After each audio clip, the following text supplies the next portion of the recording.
It's my pleasure to introduce Dr. Min-Young Moon. Min-Young is the lead algorithm engineer at the Advanced Algorithm Group at KLA Corporation. Our group develops advanced machine learning, deep learning algorithms to solve challenges in metrology. She obtained her PhD in mechanical engineering at the University of Iowa in 2017. And after that, she was a postdoctoral research scholar focusing on confidence-based reliability design, optimization, reliability assessment, and uncertainty quantification, given the lack of testing data. Her primary focus currently broadly includes machine learning, deep learning, and probabilistic modeling, especially robustness improvement given the lack of limited real-world data and uncertainty quantification of machine learning models. And we're very excited to hear her talk. Yeah, Tom, thank you for introducing me. It's my pleasure to be here to present what our group is working on. Today, I'm going to present what are the challenges in metrology, especially machine learning point of view in the semiconductor device industry. I brought through many kinds of achievements. Just want to ask you which one seems more complex. The first one is NASA 75 rocket, which has 3 million of parts. The second is 800 graphics engine designed for AI and blockchain applications, which have more than 50 million of transistors. Maybe hard to say, but also I'm not going to pick one.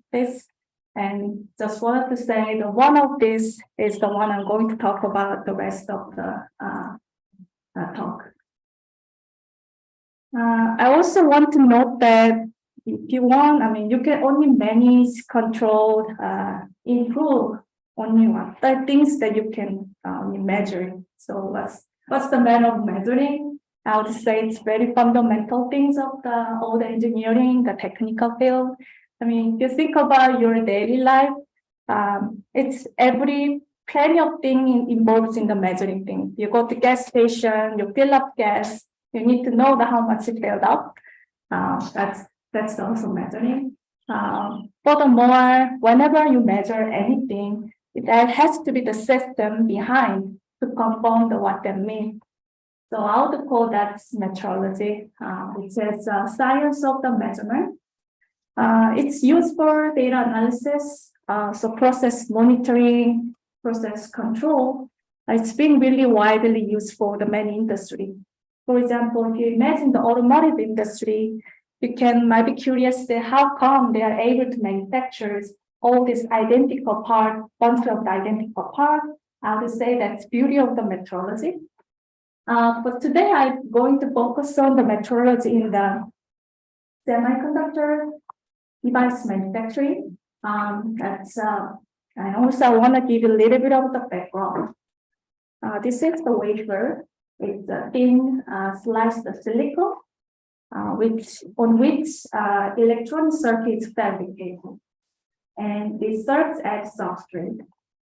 And inside, there's a tiny pieces of silicon. It's called chips. And there is also, you see this line, it's called the scribe line, which is non-functional line, where so can cut the wafer without damaging the circuit. And inside the chip, there are a bunch of the transistors. I would say it's millions of the transistors there. So basically, we want to measure this shape of the transistor. Next, I want to introduce the concept of the transistor node. You may have heard of this, some of the article. It implies physical size of the transistor. It's a single metric that's characterized different transistor technology generation, roughly predicting the performance of the transistor. So basically, the smallest feature that can be manufactured. This left plot shows that as the transistor size is scaling down from 130 nanometer to 2 nanometer, and you see the number of process steps required is pretty much increasing.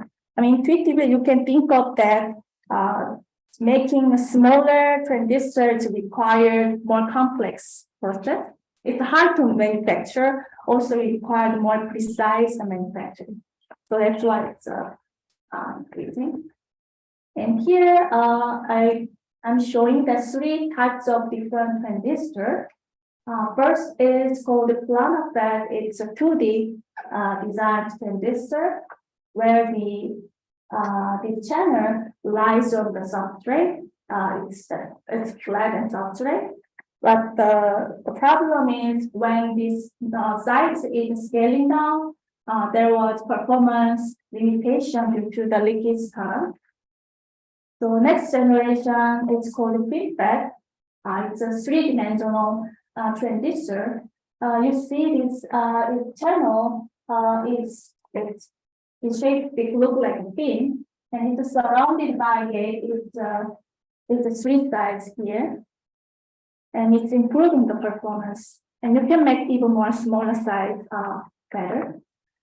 This is another generation. It's another types of three-dimensional transistor. Now the channel is completely surrounded by channel on the four sides, and this channel is look like a strip. It's going through the gate, and that's why it's called sometimes nanosheet. We call this state all around. Typical node size is 5 nanometer, 3 nanometer, and 2 nanometer. And still, I mean, this semiconductor industry is continuously developing this transistor, and I would say beyond 1 nanometer size, it's a research area.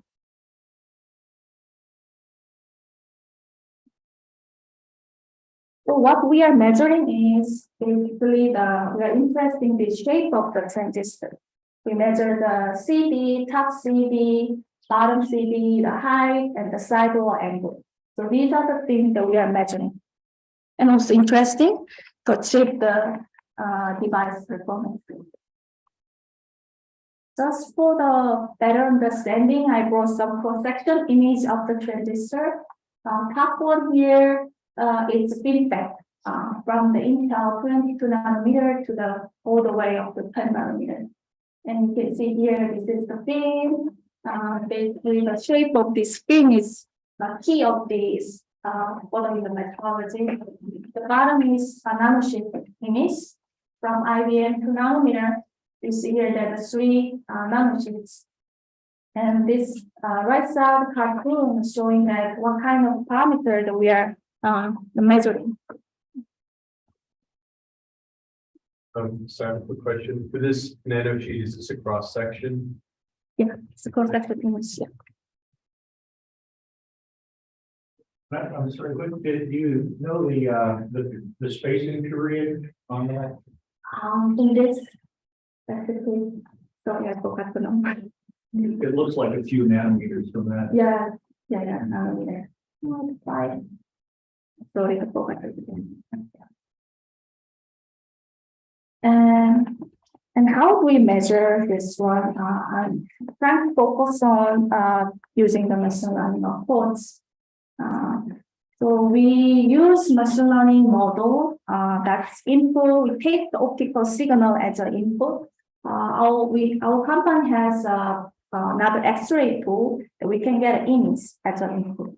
So those are the input from the optical signal or the image from the scattering tool, X-ray tool.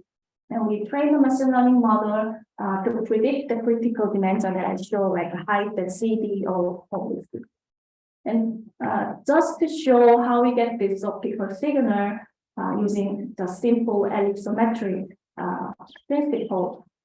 Here the light source is coming as an unpolarized wave, and this polarizer is making the light is linearly polarized.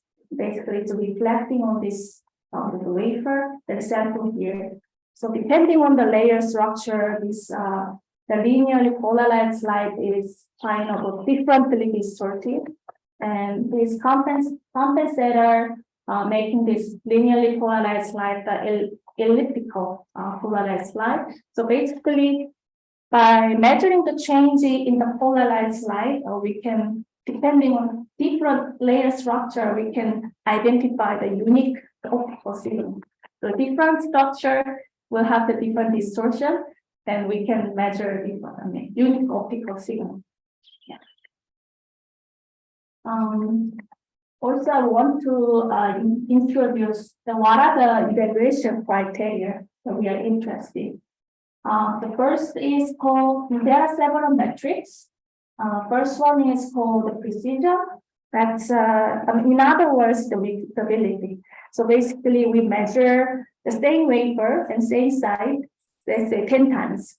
And ideally, the measurement, the prediction, machine learning from the prediction, 10 times should be identical. But the short noise is slightly different. We're trying to minimize those variance of the prediction. That's called the precision. The other one is accuracy. We have the reference tool like image space. We can get the reference parameters, the reference value from the other external Metrology tool, but that's usually destructive, unlike the machine learning. So we typically compare bias to the reference between the machine learning prediction value and the reference, also the correlation between the reference. Definitely, we want to make sure that high accuracy. The third thing is it's called the tool matching. Typically, we in the same wafer, same site, but we measure from using the different tool. Basically, imagine that measuring this using different ruler each time. And we want to make sure that all the measurement from different tool ideally should be identical, but there's two uncertainty, tool shift, so it's not identical, or we want to make sure that minimizing those variability.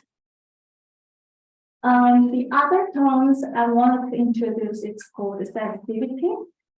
In general, it means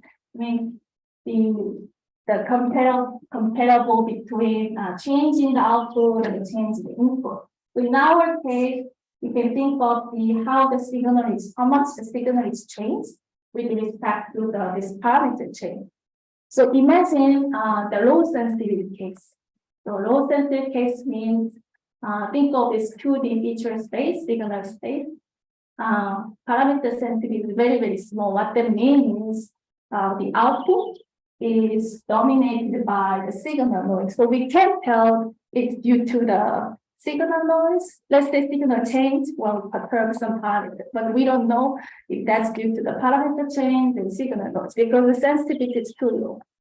So in this case, it's very challenging for the measurement metrology. But if it's high sensitivity, we have a pretty good sensitivity enough. So even though we have some signal noise, the signal change is pretty large. So it's pretty much easier for the machine learning to predict better measurement capability. So this is also one of the challenges for the low sensitivity parameter. How can we tackle this? And for the machine learning in the metrology, in our company, KLA, we have the ML in-house product called TurboShape, which our team is developing the core algorithm. You may think of why machine learning is needed. As I mentioned, the external tool is destructive, meaning that you have to destroy the wafer. So it's not good. And also, you can use some physics-based solver, but that's usually supporting the local minima. What I'm saying local minima is depending on where you start your optimization, it may stuck into the local optimal point every time different, but also long time solution. But machine learning can enable automatic metrology system to monitor the wafer inline. So we can make better productivity with the better cost. And these are the key objectives that we are aiming. First, I told all these precision, tool matching, dosimetry, we typically need to minimize called total measurement uncertainty. It's minimizing precision, tool matching, the accuracy, the reference. I want to talk through objective a little more detail. You may be aware that machine learning, let's say, for those we are trained on, the space that we are trained on, machine learning can be pretty much in predicting accurately. But once it's going outside, you get a new data, and that's I haven't seen before. It's not a training data. It's basing difficult. So I call this robustness. It's basically the ability of the well-trained model to predict unseen data with the good accuracy. So this is really important for us because we are once we develop this machine learning model, after the verification with some holdout data, we deploy this recipe on tool. We monitor the wafer, let's say a few months, a few weeks. But if this breaks, machine learning recipe breaks, then it's problem. So basically, this robustness is really important, especially in high volume manufacturing environment. There's another challenge is coming. It's called process variation. These are the illustration of the different types of the process chains. First case, you can think of here, I'm just illustrating the different wafer over the time. You can think of everything looks okay, but just few of the wafer could be the outlier flyer, and we want to patch this. The second case is process change is it's stepwise, just a sudden process change. The other one is gradual process change. So all these process changes happening, which makes the machine learning recipe to be not robust somehow. So here I also brought the illustration of the process shift in the signal feature space. Although the signal is really high dimensional, imagine this three-dimensional signal space. And here the blue color one is, let's say, production wafer group 1. And over the time, and you can see the signal is gradually changing. It's basically the process changing happening in this direction. Let's say my machine learning model trained on this production wafer. And later over time, after 1 month, we got a new wafer for this red one. And if your model is not well generalized trained, then you're gonna be in trouble. Yeah. So we really need out of distribution generalization for the machine learning model. The other objective is I mentioned that we are monitoring the runtime, the wafer. Basically, what people do is brute force periodic retraining. Basically, every weeks or every 2 weeks or a month, we add a new wafer to retrain the machine learning model. So make sure that the model doesn't break. So what's the problem of this? Let's say if the frequency of the changing, the refreshing is faster than or process or slower than process change, then we are going to waste of the money because you have to get the reference. I suppose that's the disruptive. That's one. Also, if the process change is slower than the frequency of the retraining, then we may miss some of the out of distribution wafer. So it's not good way actually. Without knowing anything, we just brute force the retraining. That's not good. So I would say this is really a challenging problem. We need a really accurate quality metric. This is quantitative value for the measurement concern, which is predicted by the ML So what do we want to answer with this quality metrics? When does this recipe break? And when to retrain? Also, how to detect the problem wafer? And let's say we decide to retraining, but how many wafers we are going to add? Which wafer we are going to add?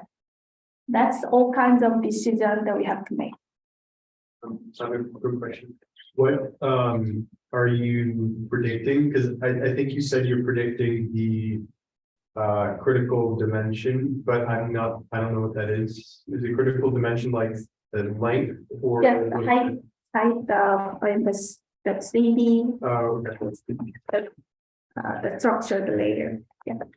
Also, we also sometimes predict overlay, which is the misalignment between the multiple layers. There are a bunch of parameters we are predicting. Yes. That's what I meant critical dimension, which is output of the machine learning. And we are monitoring here those parameters. And on top of the measurement, I'm saying here we need some kind of metrics to say whether our prediction is good, when to retrain my recipe, things like that. Yeah. So, so our team is actually tackle all these challenging. Basically, these are the main challenging. Robustness challenging. I mentioned what is robustness, but the more challenging is we are facing the lack of data. So getting the real data is very limited with the ground truth reference. Also, we have the mixture of data, reference data, unreferenced data. Unreferenced data means we don't have the ground truth value, but we have only the signal, optic signal. The reference data means we have the both signal and the corresponding the reference parameters from these other tools, the reference tool. Second challenging is how to access this quality metric accurately and unseen data. I mean, training data definitely we can assess the quality of the measurement, but how do we assess that the unseen data? And the time to solution is challenging because the process is evolving and we have to predict the parameters, the different process step and different node, the layer. So many, time to solution is always challenging. Also in the same device structure, we have plenty of output. The parameter needs to be predicted. Typically 10 to can be up to 23 parameters. So, but I want to focus on these two, not these two. First, two bullets I want to focus. Yeah, first one is robustness challenging given the lack of data. I mean, there could be many solutions to tackle this, but I just wanted to show one way that we prove the successfully. One thing is to use synthetic samples to aid the real data performance. Our product is basically the model assist output, which use synthetic data and the real data to be trained together. So basically, these parameterized structures using the ISW, we can get the bunch of the synthetic spectra as well. And meantime, we collect the signal from the real wafers. And these are the real spectra. And we use them together. Usually it's unbalanced. These synthetic spectra is a lot, say 10K, 20K, but the real data is much less. And we train them together, build the machine learning model. Our team, the machine learning, we have our unique framework that can automatically select the best model.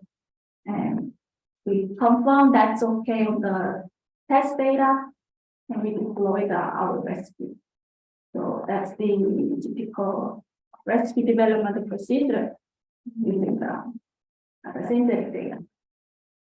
Here's some success use cases. This is the overlay measurement on DRAM. I'm comparing the three approaches. The left one is machine learning, but the model is meaning that we only use the real signal. Middle one is reference. It's a destructive reference tool. Last one is our product, which is model assist. This box class showing the wafer within wafer range. Each box you can think of different wafer. this bucket is a different lab. So basically, we want to make sure that this mean trends from the reference tool, same as the prediction from the ML, also the reading wave range.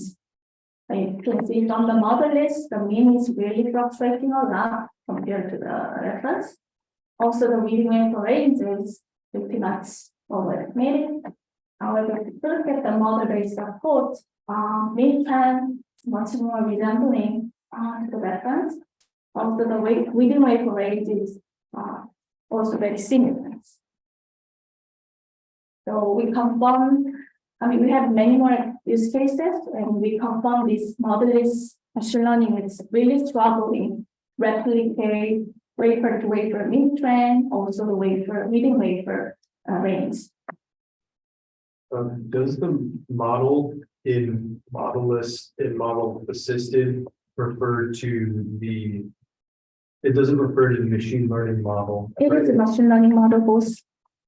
These are machine learning model both. Right, so what is the model mean? Is that a physical model? Yeah, this physical synthetic. Oh, okay. So basically model list means we only use this part. We collect the signal from the real wafer and collect the reference from the tool. That's the only data we are going to put it into the ML. But whereas model based, we construct this parameterized structure. Fairly good accuracy. It's not 100% accurate, but it's fairly approximated. So we can generate a bunch of the synthetic spectra. Given we can calculate the parameter space. Like you can generate hypercube, hypersphere, different sampling. So we typically calculate those samples in the high dimensional parameter space and generate the synthetic spectrum. Okay, so the model based is just it has like synthetic data augmentation. Yes, on top of this small size of the data. Okay. And basically, the fundamental behind why we see better performance is basically we can generate this synthetic spectra to cover the large process variation, although that's not 100%, but that makes more robust solution. The second challenge that I was mentioning is how to ensure the quality of the measurement from the machine learning for the runtime. In this our application, there are even more factors that makes more challenging. The first one is what I call the reference tool to get the reference. It's not 100% accurate. There could be some factors there. So that actually contributes the performance of the quantification as well. And we really need quantitative metrics, not only account for this out of distribution. If you look at a lot of research paper, there are a bunch of papers talking about how to detect out of distribution domain. But what we are also interested in is, let's say this purple is training domain and these gray is out of distribution domain. We can detect out of distribution domain using whatever state of art research idea, but there could be the yellow area that still the machine learning model is robust, even though the domain is out there. We want to catch that. This is the challenge. Basically, we want to catch this area, not this area. Also, the polymetry should not be sensitive to the signal noise. We have some signal noise level. This should not be catched that. Also, different parameters may have different uncertainty. Even in the same step for measurement recipe or same machine learning recipe, different parameters have different uncertainty. And the more important thing is for customer to use this quality metric. We have to provide some kind of threshold. Okay, after this threshold, this recipe needs to be retrained. But the selecting threshold is also a challenging problem because we have a different node layer application and how to set up the threshold. Basically, the confusion metrics, the one of the metric, we are looking at it to check the performance. But this false positive, false negative, it really depends on how we set up this threshold. For example, here I do a very simple illustration. X-axis is the machine learning error, y-axis is our quality metric. But if we set the threshold a little bit lower, then you see that there's both positive here, both negative here. But when we increase the threshold, you see the first positive rate is better, but the first negative is going up. So it depends. It's the same. I'm using the same complementary algorithm, I'm doing the same machine learning recipe, but just depending on how I set up the threshold, first positive rate, first negative rate would be varying. So then how to measure this quality of the measurement? It's very related to the uncertainty quantification. I'm not sure whether you are familiar with this concept. It's really core of the understanding of the ML, model reliability and robustness. And there are two types of the uncertainty. The one is aleatory uncertainty, which is inherent randomness, something that we cannot reduce. I think about you are predicting the light durability of the wind turbine, but wind speed is something you cannot control. Its speed is always varying, and their randomness is already there. So it's not something we can control, but usually it's parameterized by probability density function. The other type of uncertainty is epistemic uncertainty. It's something we can reducible. So it's mostly related to robustness in the real world. I break down these epistemic uncertainty to different parts. The first one is data uncertainty. It can be related to some data corruption, labeling, missing labeling, and maybe we may not have some enough training space or sample size. Another one is a procedure variability. Something noise from the training procedure. We are using machine learning, could be random initialization, all these things. You can think of some variability. Another one is model uncertainty. This is, I think, a big part of the from the epistemic, which is really fundamentally the model that we are creating. So we don't know this can really explain the new data due to the discrepancy between our best model versus the real one. And approximation uncertainty is something, say, some non-optimal model within our test of the model. So for example, here, let's say this is my domain. This part is model. Say F, our estimate, so real world. This model uncertainty, even though we can make best model in our domain, there is discrepancy between the real world. And this is the approximation uncertainty, whether we didn't make good job or we didn't optimize our model. All these kinds of uncertainty. But these are uncertainties we can somehow control. So we can estimate somehow. So what are the questions that we want to answer through this uncertainty quantification is it's what is it for the classification problem? We just detect out of distribution, misclassification, defection. But in the metrology problem, which is more like the regression because we are predicting the CV, so it's a regression problem. We want to answer when does model being stopped reliable, incorrect measurement, outlier site, and how to judge the quantitatively. And we want to guide this uncertainty quantification using this to guide you how to improve the model. So there are a bunch of the papers talking about the uncertainty quantification, including Bayesian, Markov chain Monte Carlo, and Struggle, various methods, Gaussian process, ensemble model, probability, so all these things that you can use to quantify the uncertainty. Also, the question that you can think of is for the uncertainty quantification, it's something on top of the measurement. Are you going to use some kind of meta model or more complicated model? I can also think of that as questions. Next, I want to show uncertainty quantification use cases in our problem. This first piece is detecting the incorrect measurement size. So this plot showing the uncertainty wafer map. Blue one is the you can think of the lower emission uncertainty size. Red one is high emission uncertainty size.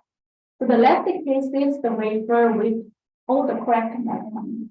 But the right one is the wafer with including some incorrect measurement.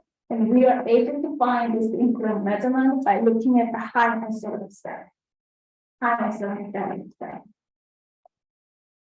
And the second one is I've told that there is some process change over the time. Think of this x-axis is the wafer. And these are the wafer before the process change. And the last wafer are the wafer after process change. So by looking at the quality metric, the monitoring, and you can see that the uncertainty is growing after process change. But there's some delay, we call this lag. And another purpose, goal is that we want to minimize this lag. I mean, we're not able to detect right after the process change. And maybe we can detect 10 wafer, so that's lag. And so what is blue and what is orange? So two different approach. Uncertainty quantification. Okay. I go from two different approaches. Another use case is it can be used the one-time monitoring. They we deploy the recipe on tool automatic measurement, monitoring measurement as well as this quality metric value at each site for all the incoming wafers. So these are the all unseen data for this recipe. And we look at the trigger condition which site or which wafer is over them at some kind of level. If it's yes, then we do some fine tuning and retest the recipe and keep monitoring. If not, then just we keep doing the monitoring process. So to improve this model reliability, usually the fine tuning the MLSP by adding some proper wafer where the quality metric is high or worse.